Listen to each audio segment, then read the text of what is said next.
ప్రజలు కోరుకున్న కలలను నెరవేర్చడమే ప్రజా ప్రభుత్వం లక్ష్యమన్నారు మంత్రి పొంగులేటి శ్రీనివాసరెడ్డి.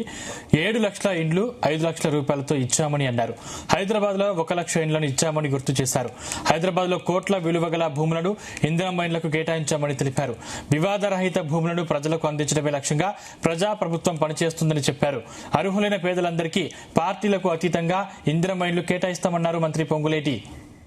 పేదవాడి ఆత్మ గౌరవానికి చిహ్నంగా ఇళ్ళు అంటే 4 ఇటుకలు పెట్టకుండా ఆత్మ గౌరవాన్ని కాపాడే విధంగా గౌరవంగా గర్వంగా కాలరెత్తుకొని తిరిగే విధంగా ఆర్థికంగా సహకరించకపోయినా రాష్ట్ర ఆర్థిక పరిస్థితి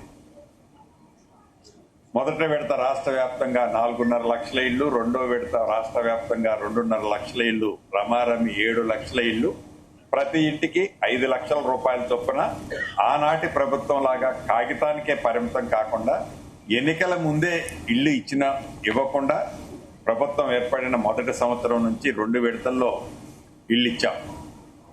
7 లక్షల రూపాయలు రూరల్లో, కోర్ హైదరాబాద్ ప్రాంతంలో 7 లక్షల ఇళ్లు రూరల్ ప్రాంతంలో, కోర్ అర్బన్